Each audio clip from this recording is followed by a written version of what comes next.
కాంగ్రెస్ జాతీయ అధ్యక్షుడు మల్లికార్జున ఖర్గే ఒక లేఖ రాశారు మోదీ గారికి. అదేంటంటే, ఇంకొక 25 సంవత్సరాలు కూడా ఈ డీలిమిటేషన్ ప్రక్రియ జరగకుండా రిజర్వ్ చేయాలి అన్నట్టుగా తను ఆ లేఖలో పొందుపరిచారు.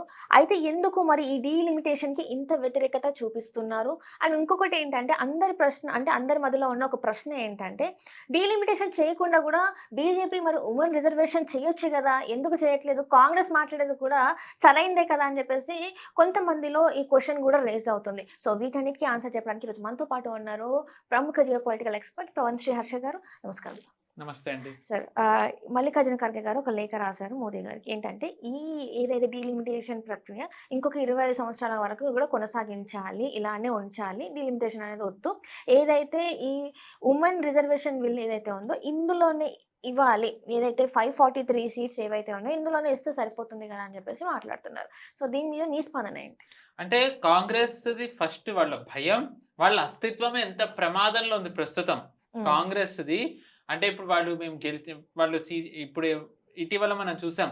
నరేంద్ర మోదీ గారిని నువ్వు అని స్పందిస్తూ వీక్ అయిపోయారు నరేంద్ర మోదీ గారు. అమిత్ షా వీక్ అయిపోయారని చెప్పి మాట్లాడుతున్న రాహుల్ గాంధీ, ఈరోజు ఖర్గే గారు రాసిన లెటర్‌తోని నిజంగా కాంగ్రెస్ ఎలాంటి పరిస్థితిలో ఉందో మనకు అర్థమైపోయింది.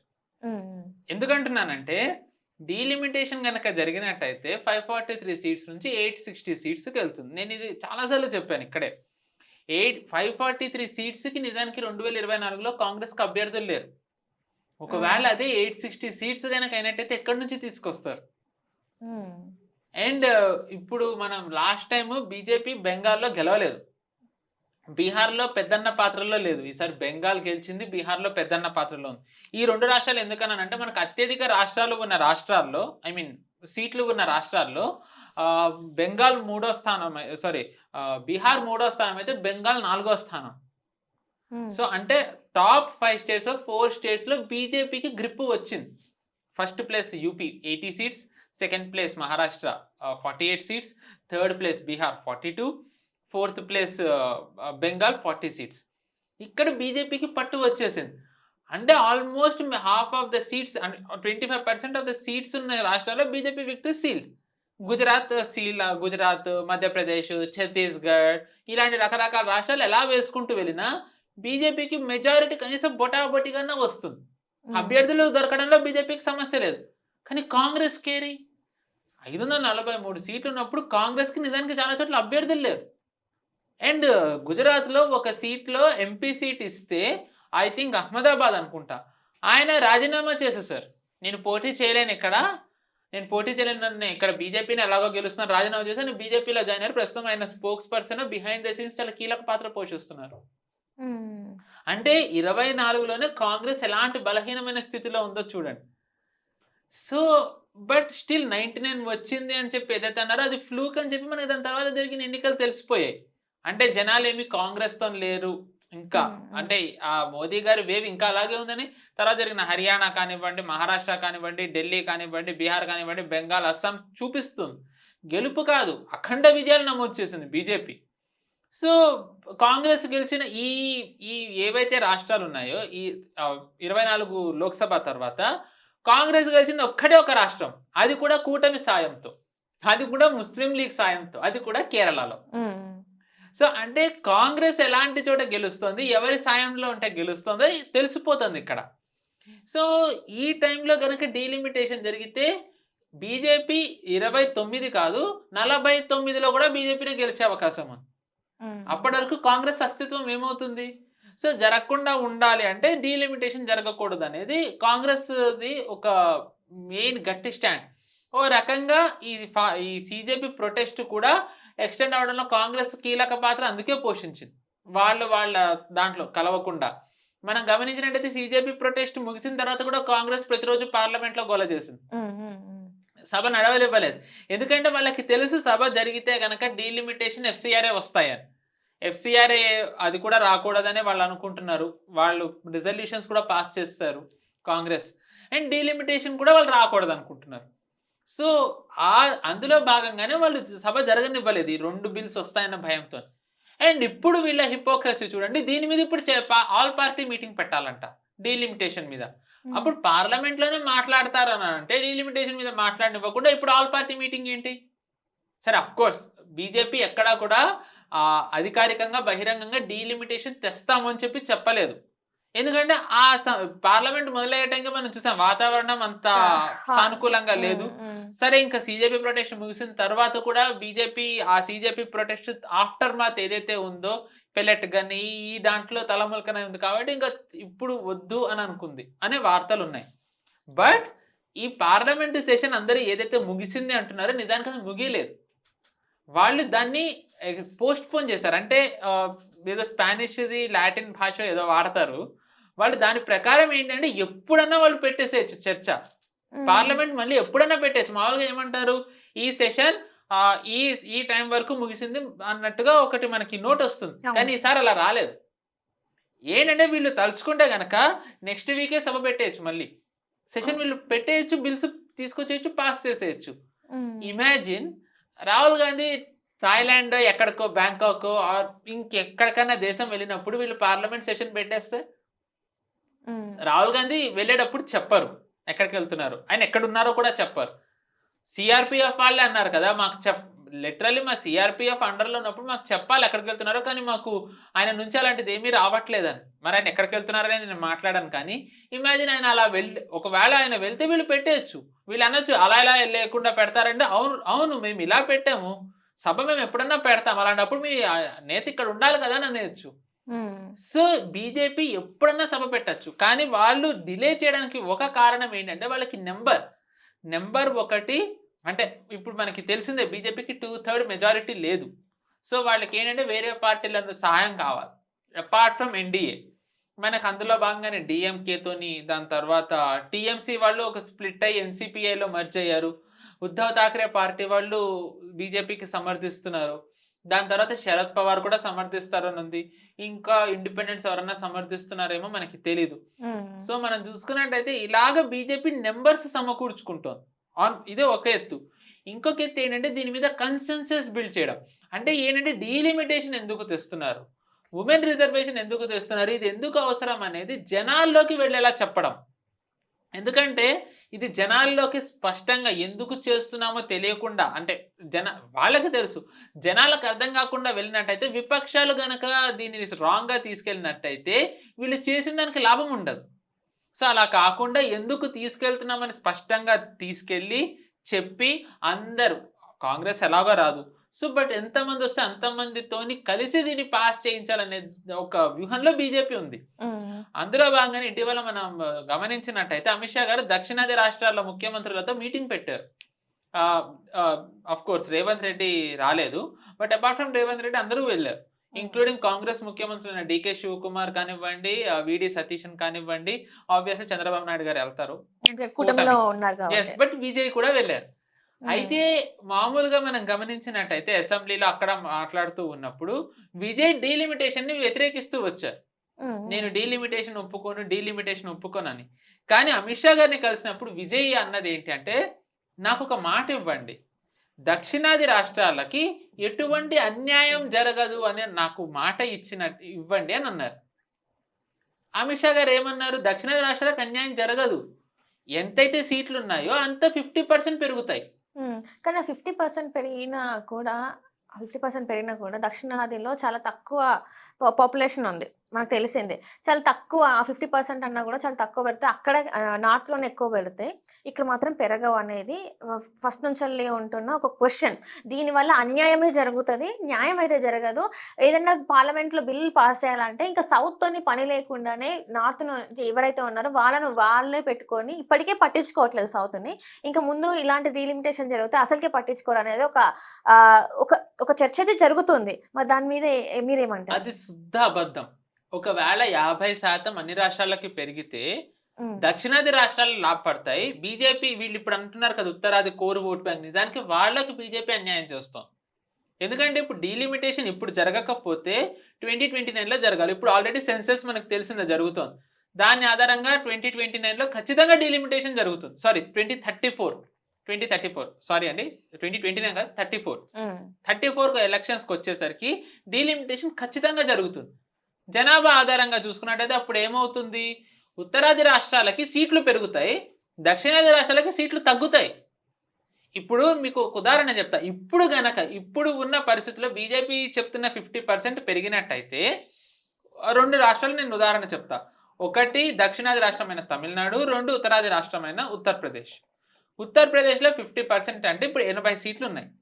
50% పెంచుతారు. అంటే ఉన్న సీట్లలో 50% ఎక్స్‌ట్రా. అంటే 80లో హాఫ్ ఎంత 40. 120 సీట్లవుతాయి. తమిళనాడులో వచ్చేసి 39 సీట్లు. హాఫ్ అంటే ఎంత 19, 20. అంటే అది 59, 60 అవుతాయి. నిజానికి జనాభా ఆధారంగా అప్పుడు జరుగుతోందా? ఇప్పుడు జరిగే జనాభా ఆధారంగా జరుగుతోందా? జరగట్లే. దానివల్ల ఏమవుతుంది? నిజంగా బీజేపీ కోర్ ఓటు బ్యాంక్ ఏదైతే ఉందో నిజానికి వాళ్ళకి సీట్లు తగ్గుతున్నాయి కదా! ఇప్పుడు 2034లో ఇప్పుడు జరిగే సెన్సస్ ఆధారంగా తీసుకుంటే అప్పుడు ఉత్తరప్రదేశ్‌కి 120 కాదు, అది 160కో, 180కో ఎళ్తుంది. తమిళనాడుకి 39 కాదు, 30కో, 29కో పడిపోతుంది. అంటే ఇప్పుడు బీజేపీ ఎవరికి లాభం చేస్తోంది? ఎవరికి నష్టం చేస్తోంది? వాళ్ళ ఓటు బ్యాంక్‌ని నిజానికి బీజేపీ తగ్గించుకుంటోంది. 50% సౌత్‌కి పెంచి. వీళ్ళు ఏదైతే దక్షిణాదికి అన్యాయం చేస్తోంది, పట్టించుకోవట్లేదన్నారో అంతా despite all this narrative BJP దక్షిణాది రాష్ట్రాలకి 50% పెంచుతోంది. వీళ్ళనేది ఏంటి? దక్షిణాదిలో బీజేపీ లేదు, దక్షిణాదిలో బీజేపీ రాదు. అది తెలిసి కూడా నిజానికి బీజేపీ ఇక్కడే సీట్లు ఎక్కువ పెంచి అక్కడ తగ్గిస్తోంది కదా ఉత్తరాది రాష్ట్రాలకి. సో, అంటే ఎక్కడ నిజానికి చెప్పాలంటే బీజేపీ రిస్క్ చేస్తోందా? లేకపోతే రాజకీయం చేస్తోందా? రిస్కే చేస్తోంది బీజేపీ. సో, అదే అన్నాను కదండీ! ఈ ఫేక్ నరేటివ్‌ని ఎక్కువగా జనాల్లోకి తీసుకెళ్ళకుండా నిజం చెప్పాలనేదే ఇప్పుడు కేంద్రం ప్రయత్నం. ఇప్పుడు గనక సెన్సస్ జరిగితే దక్షిణాది రాష్ట్రాలకు న్యాయం జరుగుతుంది, ఉత్తరాది రాష్ట్రాలకు అన్యాయం జరుగుతుంది. కానీ ఇప్పుడు గనక డీలిమిటేషన్ ఆపినట్టయితే ఖచ్చితంగా డీలిమిటేషన్ తర్వాత జరిగి తీరాలి 2034 కల్లా. అప్పుడు దక్షిణాది రాష్ట్రాలకు అన్యాయం జరుగుతుంది. నిజంగా దక్షిణాది రాష్ట్రాలకు అప్పుడు అన్యాయం జరుగుతుంది. అది అప్పుడు జరగకుండా ఉండాలంటే ఇప్పుడు జరగడమే ఉత్తమం. ఇప్పుడు జరగడమే కరెక్ట్. తమిళనాడుకి 50 సీట్స్ కావాలా, 30 సీట్స్ కావాలా అని అంటే తమిళనాడు వాళ్ళు ఏం చెప్తారు? వాళ్ళు 50నే అంటారు కదండీ! సో, అది ఇప్పుడు బీజేపీ వాడుతున్న లాజిక్. వీళ్ళంటారు 25 ఇయర్స్ వరకు పెంచకూడదు. జనాభా పెరుగుతోంది కదా మనకి. ఎక్స్‌ప్లోడ్ అయిపోతోంది. అంతమంది జనాలని అడ్రెస్ చేయాలంటే రిప్రజెంటేటివ్స్ ఏరి? ఇప్పుడు ఒక రిప్రజెంటేటివ్‌కి ఇంత జనాభా ఉంటే వాళ్ళు దానికి న్యాయం చేయగలరు. వాళ్ళ శక్తి మేరకు జనాభా పెరిగితే వాళ్ళు అంత కాన్స్టిట్యూన్సీని ఎలా హ్యాండిల్ చేస్తారు? దానివల్ల అభివృద్ధికి ఆటంకాలే జరుగుతున్నాయి కదా! అంటే ఇప్పటివరకి నియోజకవర్గాలలో ఒక ఎమ్మెల్యే ఎళ్లి అక్కడ ఉన్నవన్నీ చూడడానికి ఈ 5 సంవత్సరాలు సరిపోవట్లేదని చెప్పేసి మాట్లాడుతున్నారు. అంటే అంత ఉంది. సో, ఇట్లా పెరుగుతేనే నేతలు ఎవరైతే ఉన్నారో వాళ్ళెళ్లి అక్కడ వాళ్ళ ప్రాబ్లమ్స్‌ని అడ్రెస్ చేసే అవకాశాలు దొరుకుతాయని చెప్పేసి మాట్లాడుతున్నారు. అంటే ఒక వైపు చూస్తే అది కరెక్ట్ అనిపిస్తుంది. ఇంకో వైపు చూస్తేనేమో మరి ఇక్కడ వీళ్ళు ఏదైతే అన్యాయం జరుగుతుంది అంటున్నారో ఇది కనిపిస్తుంది. అన్యాయం జరగట్లేదు కదండీ! ఇప్పుడు నేను అదే అంత స్పష్టంగా మీకు చెప్తుంది. హ్మ్. అన్యాయం ఎప్పుడు జరుగుతుందంటే దక్షిణాది రాష్ట్రాలకి 2020 ఇప్పుడు డీలిమిటేషన్ జరగకపోతే తరువాత జరిగితే అప్పుడు అన్యాయం జరుగుతుంది. ఇప్పుడు ఉదాహరణకి ఇప్పుడు తెలంగాణనే తీసుకుందాం. ఇప్పుడు గనక డీలిమిటేషన్ జరిగితే 17 సీట్లు కాస్త 25, 26కెళ్తాయి. అదే గనక 39కొచ్చేసరికి ఇప్పుడు డీలిమిటేషన్ జరగకుండా 34లో జరిగినట్టయితే 17, 10కో ఎక్కడికో పడిపోతాయి. అప్పుడు ఎప్పుడు అన్యాయం జరుగుతుంది దక్షిణాది రాష్ట్రాలకి? నిజానికి బీజేపీకి ఇప్పుడు చేయడం ఫేవరబులా? 2034లో చేయడం ఫేవరబులా? అందరూ అనేది బీజేపీకి నార్త్ ఓట్ బ్యాంక్ అని. అలాంటప్పుడు బీజేపీ ఇప్పుడు హ్యాపీగా కామ్‌గా ఉండి 2034లో చేయొచ్చు కదండీ లెక్క ప్రకారం. బీజేపీ దక్షిణాది రాష్ట్రాలకు అన్యాయమే చేయాలి అనుకుంటే మీరిప్పుడు అన్నారు. ఇక్కడ దక్షిణాదిని పట్టించుకోవట్లే, వీళ్ళ గొంతు పార్లమెంట్‌లో పట్టించుకోవట్లేదని. అదే నిజమైనట్టయితే బీజేపీ 2034లో చేస్తుంది కదండీ! అరే! అప్పుడు నార్త్ వాళ్ళు ఎక్కువుంటారు, సౌత్ వాళ్ళని తొక్కేయచ్చు. అసలు వాళ్ళ మాటే వినక్కర్లేదు. మనం హ్యాపీగా మనం ఎక్కువుంటాం కదా! మనం అప్పుడే చేసుకుందాం అని బీజేపీ అనొచ్చుగా. కానీ బీజేపీ ఇప్పుడు అలా అంటోందా? బీజేపీ ఎప్పుడు చేయాలనుకుంటోంది డీలిమిటేషన్? అంటే బీజేపీ ఎవరు నిజానికి విభజన రాజకీయాలు చేస్తున్నారు? ఎవరు దక్షిణాదికి అన్యాయం ఇప్పుడు ఎవరు చేస్తున్నారు? కాంగ్రెస్ చేస్తోందా? బీజేపీ చేస్తోందా? దక్షిణాది అన్యాయం ఎవరు చేస్తున్నట్టు మీరే చెప్పండి. సో, ఈ నరేటివ్ ఏదైతే ఉందో ఇది జనాల్లోకెళ్ళాలి. డీలిమిటేషన్ ఇప్పుడు జరగడం ఎందుకు ముఖ్యము అనే నరేటివ్ జనాల్లోకి ఇప్పుడు వెళ్ళడం అనేది చాలా ముఖ్యం. ఎందుకు కేంద్రం ఈ డీలిమిటేషన్, ఉమెన్ రిజర్వేషన్ ఇది కలిపే తీసుకొస్తుంది బిల్ ప్రతిసారి? ఇప్పుడు వీళ్ళు అడిగేదేంటంటే, ఇప్పుడున్న సీట్స్‌తోని కూడా మీరు విమెన్ రిజర్వేషన్ ఇవ్వచ్చు కదా! ఎందుకు ఇవ్వట్లేదు? ముందు నుంచి అసలు యాక్చువల్‌గా అయితే వీళ్ళు చెప్పేదేంటంటే, 2024 ఎలక్షన్స్ ఎప్పుడైతే జరిగినాయో, అప్పుడే ఇవ్వాల్సింది. ఇప్పుడు కాదు, అప్పటినుంచెల్లా చేయాల్సింది. ఇప్పుడు లేట్ అది చేసిందని పాస్ చెప్పి. అయ్యిందే 2023లో కదండీ! హ్మ్. 2023లో పాస్ అయినప్పుడు ఏమన్నారు దాని ఆ బిల్లు పాస్ అయినప్పుడు తరువాత వచ్చే సెన్సెస్ అప్పుడు అందులో డీలిమిటేషన్ జరుగుతుందని అన్నారు. కానీ అప్పుడు వుమెన్ రిజర్వేషన్ మాత్రమే పాస్ చేశారు. హ్మ్. డీలిమిటేషన్ లేదు. ఎందుకంటే బీజేపీ వాళ్ళే అన్నారు. 400 సీట్లొస్తాయి, 400 సీట్లొస్తాయి కాబట్టని. బట్ సినారియో చూస్తే మనకి తెలిసింది ఎలా మారిందో. బట్ ఇప్పుడు వాళ్ళకి ఏమైంది, అప్పుడు డీలిమిటేషన్‌ది పాస్ చేయడానికి లేకుండా అయిపోయింది. హ్మ్. సో, అందుకనే వాళ్ళిప్పుడు డీలిమిటేషన్ అడుగుతున్నారు. ఎందుకంటే డీలిమిటేషన్‌ని సెన్సెస్ ఎందుకు వుమెన్ రిజర్వేషన్ ఎందుకు చేశారంటే, ఇప్పుడు 543 సీట్స్‌లోంచి 30% ఇస్తారు. హ్మ్. ఏ సీట్లు ఇస్తారు వుమెన్‌కి? రాహుల్ గాంధీ రాయ్‌బరేలీ ఏదైతే ఉందో ఆయన వదులుకుంటారా అది? డైమండ్ హార్బర్ అభిషేక్ బెనర్జీ వదులుకుంటారా? హ్మ్. అంటే కొత్త నియోజకవర్గాలొస్తాయి గాబట్టి, ఆ ప్లేసెస్‌లలో కొత్త ఆహ్, నియోజకవర్గాలు రావాలంటే డీలిమిటేషన్ జరగాలి కదండీ! హ్మ్. ఎగ్జాక్ట్‌లీ. ఆ ప్లేసెస్‌లో విమెన్‌ని ఎగ్జాక్ట్‌లీ. అంటే ఇప్పుడు నిలబెట్టాలనుకుంటున్నారు. కొత్తదొచ్చినంత మాత్రాన అది మహిళలకి పాతదేదైతే ఉందో అది మహిళలకి రాదు అనేది లేదు. హ్మ్. హ్మ్. ఇప్పుడు మీరిందాక కరెక్ట్ అన్నారు. కొత్తదొస్తే మహిళదని. అదే కదా ఇప్పుడు బీజేపీ గూడా అంటోంది. ఇప్పుడు రాయబరేలి రాహుల్ గాంధీ వదులుకొని ఇచ్చేస్తారా మహిళకి? ఇప్పుడు ఇప్పుడు లెక్క ప్రకారం 30% ఎలాగా ఎలక్షన్ కమిషన్ కానివ్వండి, ఇది ఎవరైతే చేస్తారో హోమ్ మినిస్ట్రీనా, వాళ్ళు ఎలాగ విభజిస్తారు 30%ని 543 సీట్స్‌లో? హ్మ్. ఎలాగా చూస్తారు? ఇప్పుడొక ఒక స్ట్రాటజీ ఉండాలి కదా దానికి. ఇప్పుడు వీళ్ళు చేసిన సెన్సెస్ దాంట్లో ఉదాహరణకి రాయ్‌బరేలీ మహిళకెళ్ళింది రిజర్వ్డ్. దాని తర్వాత డైమండ్ హార్బర్ మహిళకెళ్ళింది రిజర్వ్డ్. వీళ్ళు వదులుకుంటారా? అభిషేక్ బెనర్జీ కానీ, లేకపోతే రాహుల్ గాంధీ కానీ? దాని తర్వాత ఏమంటారు? రాహుల్ గాంధీకి భయపడే వీళ్ళు ఇది వుమెన్‌కి రిజర్వ్డ్ చేసేసారు. రాహుల్ గాంధీని పార్లమెంట్‌లో ఉంచాలనుకోవట్లేదు. ఇది అన్యాయము. భయపడ్డారు. రాహుల్ గాంధీ ఉగ్ర షేరు ఎక్సెట్రా, ఎక్సెట్రా అన్నీ అంటారు. ఇప్పుడు ఆ నేను సినారియోలు చెప్తున్నా మీకు. ఇలాంటిది అవ్వకుండా ఉండాలి అంటే 543 సీట్స్ నుంచి 860కి పెంచినట్టయితే నియోజకవర్గాలు స్ప్రెడ్ అవుతాయి. డివైడ్ అవుతాయి. కొత్త నియోజకవర్గాలొస్తాయి. అప్పుడు అందరికీ సమానంగా వస్తాయి. సో, 543 సీట్స్ నుంచి 860 సీట్స్‌కి పెంచడానికి బీజేపీ అడుగుతున్న కారణం అది. బీజేపీ 23లో కేవలం 30% సీట్లు మహిళలకు ఇవ్వాలని మాత్రమే చేసింది గానీ డీలిమిటేషన్ చేయలేదు. ఎందుకు చేయలేదు? అప్పుడు డీలిమిటేషన్ వాళ్ళు అనుకున్నదేంటి? ఇదొచ్చి లాస్ట్ పార్లమెంట్ సెషన్‌లో ఐ థింక్ నిర్మలా సీతారామన్ గారో, మోదీ గారో కూడా అన్నారు. ఇస్ బార్ 400 పార్. అంటే 2/3 మెజారిటీ వాళ్ళకొస్తుందనే అనుకున్నారు. అప్పుడు పాస్ చేస్తదని అనుకున్నారు. అది రాకపోవడంతోనే కదా ఇప్పుడు బీజేపీ ఒక రకంగా ఇన్ని సోమరసాలు చేయాల్సింది. అందరిని దేహి అని అడుక్కోవాల్సిన ఇప్పుడు ఇప్పుడు ఆ స్థితికి బీజేపీ ఎందుకొచ్చింది? ఎందుకంటే జనాలు బీజేపీకి అంత శాతం ఓట్లు ఇవ్వలే. అంత శాతం ఇచ్చుండుంటే అసలు ఇప్పుడు ఈ పార్టీకి పాస్ అయిపోయేది. 860 ఈ పార్టీకి వచ్చేసి ఉండుండేది. సో, ఈ నిజాలు ఇవన్నీ జనాలకి తెలియాలి. ఖర్గే గారు లెటర్ రాసి 543 సీట్స్ ఉంచాలి అనేది వాళ్ళు వాళ్ళ దేశ హితము దీంట్లో ఇ ఇదేమీ లేదు. వాళ్ళ అస్తిత్వాన్ని కాపాడుకోవడం కోసం నంబర్ 1. నంబర్ 2 ఈ 543 సీట్స్‌లోనే వుమెన్ రిజర్వేషన్ పెడితే ఎవరికన్నా ప్రముఖ నేతది సీటు పోయి మహిళకి ఇచ్చినట్టయితే మళ్ళీ అక్కడ బీజేపీని చెడ్డగా చూపియడానికి. ఈ నేతని వీళ్ళు భయపడ్డారు. అందుకే ఈ నేతని వీళ్ళు పోటీకి దిగనివ్వకుండా వాళ్ళ కంచుకోటలో ఒక మహిళని తీసుకొచ్చి పెట్టారు అని. హ్మ్. వీళ్ళదనొచ్చని. సో, ఏంటంటే దయచేసి జనాలు అర్థం జేసుకోవాలి. డీలిమిటేషన్‌ని వుమెన్ రిజర్వేషన్ లింక్ ఎందుకు చేయాల్సి వచ్చింది అంటే, డీలిమిటేషన్ జరిగితే కొత్త కాన్స్టిట్యుయెన్సీస్ ఒస్తాయి. ఆ కాన్స్టిట్యుయెన్సీస్‌లో అందరిని ఈక్వల్‌గా అకామిడేట్ చేయొచ్చు. నంబర్ 1. నంబర్ 2 డీలిమిటేషన్ ఇప్పుడు జరిగితేనే దక్షిణాది రాష్ట్రాలకి లాభం. ద మూమెంట్ ఇప్పుడు గనక డీలిమిటేషన్ పోయినట్టయితే 2034లో గనక జరిగితే ఖచ్చితంగా దక్షిణాది రాష్ట్రాలకు అన్యాయం జరుగుతుంది. అప్పుడు కూడా మళ్ళీ విపక్షాలు ఏమంటాయి? నార్త్, సౌత్ డివైడ్ అప్పుడు ఇంకా తీవ్రంగా చేయొచ్చు. రాహుల్ గాంధీ అంటారు యూనియన్ ఆఫ్ స్టేట్స్ అని. భారత్ ఒక నేషన్ కాదు, ఒక యూనియన్ ఆఫ్ స్టేట్స్ అని. విడగొట్టే రాజకీయాలు ఏవైతే ఉంటాయో అదప్పుడు ఇంకా బాగా చేయొచ్చు. సో, అది జరగకుండా ఉండాలి అంటే, ఇప్పుడు ఏదైతే సీట్లు పెంచే ప్రక్రియ ఒక ప్రతిపాదన బీజేపీ పెట్టిందో అది చేయడమే ఉత్తమం. నిజానికి దానివల్ల బీజేపీ నష్టపోతుంది. ఉత్తరాది రాష్ట్రాల ప్రజలు నష్టపోతున్నారు. అయినా కానీ బీజేపీ చేయాలనుకుంటోంది. ఏదైతే వీళ్ళు బీజేపీ కోర్ ఓటు బ్యాంక్ అంటారో నిజంగానే అది బీజేపీ కోర్ ఓటు బ్యాంక్. దానిని పణంగా పెట్టి ఎక్కడైతే వీళ్ళు బీజేపీ గెలవదని అంటున్నారో, ఎక్కడైతే వాళ్ళు వాళ్ళ కంచుకోటలు అని చెప్పుకుంటున్నారో వాళ్ళకి న్యాయం చేయడానికి బీజేపీ చూస్తోంది.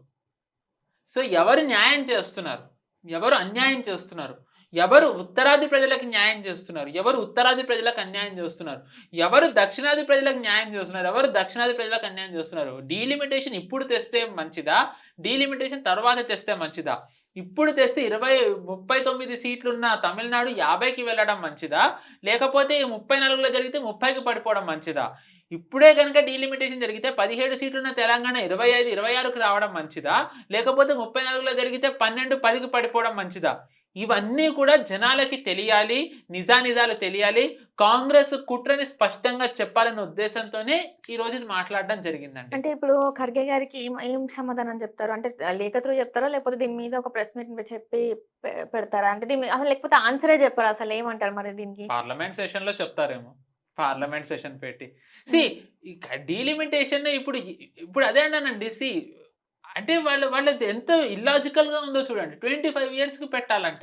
ఇప్పుడు ఉన్న జనాభాకే సరిపోక డీలిమిటేషన్ చేస్తుంటే ఇంకో 25 ఇయర్స్ వరకు ఇదే ఉంచాలంటే ఇంక ఎంత పెరిగిపోతుంది మన పాపులేషన్?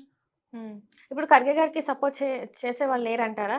మొత్తం బీజేపీకి సపోర్ట్ ఉందంటారా? అసలు ఎంత ఎంత మెజారిటీ ఉంది? ఇప్పుడు పార్లమెంట్‌లో ఈ బిల్ పెడితే పాస్ అయ్యే ఛాన్సెస్ ఉన్నాయి. గతంలో పాస్ అవ్వలేదు. మరి ఇప్పుడు పాస్ అయ్యే ఛాన్సెస్ ఉందంటారా అంటే ఏంటంటారు? గతంలో పాస్ అవ్వకపోయినప్పుడు డీఎంకే ఇండీ కూటమితోనుంది.